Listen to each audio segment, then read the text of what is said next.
मुख्यमंत्री ने Uttarakhand global investors summit के तहत अब तक हुए रोड शो में हुए करारों की ग्राउंडिंग और धरातल पर उतारने के लिए तेजी से कार्य करने के निर्देश दिए हैं। साथ ही कहा कि निवेश को बढ़ावा देने के लिए सरलीकरण के तहत आवश्यकता के अनुसार प्रस्ताव लाने को कहा। बद्रीनाथ बद्रीपुरी में बर्फबारी और शीतलहर पर श्रद्धालुओं की श्री हरि नारायण आस्था पड़ी भारी। 17 क्विंटल फूलों से सुसज्जित मंदिर की दिव्यता अलौकिक। बीकेटीसी द्वारा दीपावली उत्सव और महालक्ष्मी धन कुबेर पूजन को लेकर बद्रीनाथ धाम में सभी तैयारियां पूरी कर ली गई हैं। धाम में देर शाम से मौसम ने करवट बदली तो सुबह तक बद्रीपुरी में एक बार फिर से बर्फ की सफेद चादर बिछ चुकी है। बावजूद इसके बर्फबारी और मौसम पर भगवान श्री हरि नारायण जी की आस्था भारी पड़ती नजर आ रही है। रुड़की के मंगलोर क्षेत्र के भगवानपुर चंदनपुर गांव में गर्भवती विवाहिता को जहर देकर हत्या किए जाने का मामला सामने आया है। हालात बिगड़ने पर विवाहिता को मंगलोर के एक निजी अस्पताल में भर्ती कराया गया है। पीड़िता के पिता ने बताया कि उन्होंने अपनी पुत्री की शादी 8 माह पहले की थी। हैसियत के अनुसार उन्होंने दान दहेज भी दिया था, लेकिन ससुराल वाले और अधिक दहेज की मांग कर रहे थे, जिसके चलते कई बार विवाहिता के साथ मारपीट भी कर चुके हैं। मांगे पूरी ना होने पर गर्भवती विवाहिता को जहर देकर हत्या करने का प्रयास किया है। लड़की को जो है जहर दिया गया है। लड़की हॉस्पिटल में एडमिट है और उस समय में दहेज का और 354 का और मारने का 307 का मुकदमा दर्ज कराया गया 7 लोगों के खिलाफ।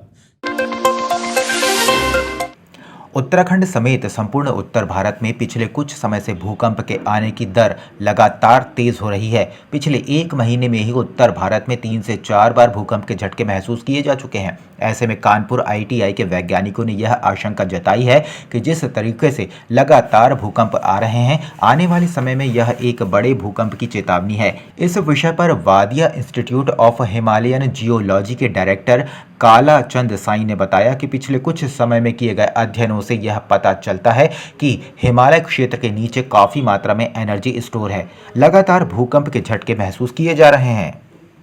जब स्ट्रॉन्ग मैग्नीट्यूड अर्थक्वेक होता है तो डेफिनेटली कुछ स्ट्रेस ड्रॉप होता है, जिसके वजह से एक बड़ा अर्थक्वेक का जो संभावना फ्यूचर में है वो थोड़ा डिले हो सकता है।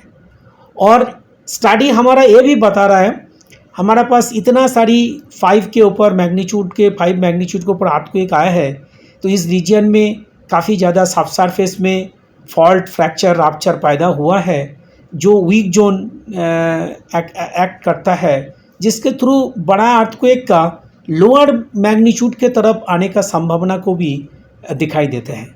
लेकिन एक वर्ड में अगर कहना है ये फोर्सक है और बड़ा अर्थक्वेक कब आएगा, इसको हम with certainty with definite time के वजह से कुछ कह नहीं पा रहा है एट दिस मोमेंट, बिकॉज हमारा पास ऐसे कुछ तकनीक नहीं है जिसके वजह से हम वो डेट एज वेल एज कितना बड़ा अर्थक्वेक आने का संभावना है।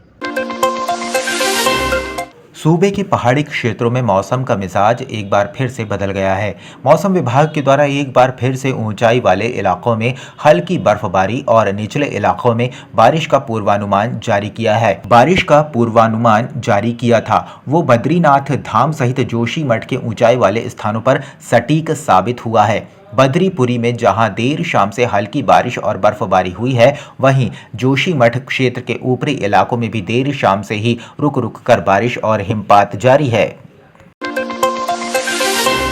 नगरपालिका परिषद डोईवाला की ओर से स्वच्छ दीपावली शुभ दीपावली अभियान को प्रारंभ किया गया है। इसको लेकर एक जागरूकता अभियान भी नगर में चलाया गया। नगरपालिका के अधिशासी अधिकारी उत्तम सिंह नेगी ने बताया कि अभियान के तहत आम जन को clean green single use plastic free Deepavali मनाने के साथ ही माय गवर्नमेंट पोर्टल पर हस्ताक्षर अभियान में प्रतिभाग करने की अपील की गई है। साथ ही स्वच्छ दीपावली समारोह की अनूठी पहल का लघु वीडियो बनाए जाने के साथ ही उस वीडियो को इंटरनेट मीडिया पर अपलोड करने के लिए भी प्रोत्साहित किया गया है। सरकार और हमारे जो शासन स्तर से हम लोगों को निर्देश प्राप्त हुए हैं, इस बार की दिवाली स्वच्छ दिवाली शुभ दिवाली की थीम पर एक कैंपेनिंग आयोजित की जा रही है, जिसमें क्लीन और ग्रीन दिवाली के रूप में हम लोग मनाने जा रहे हैं। खासकर इसमें हम लोग एक हैशटैग स्वच्छ दीपावली के नाम से अपनी सेल्फी या कुछ भी फोटोग्राफ या वीडियो अपलोड करके सोशल मीडिया के माध्यम से भी इसका प्रचार प्रसार करेंगे। साथ ही 13 तारीख को दिवाली के बाद एक विशाल सफाई अभियान का आयोजन वार्ड स्तर पर किया जाएगा। संपूर्ण 20 वार्डों में दिवाली के बाद उत्पन्न होने वाली गंदगी को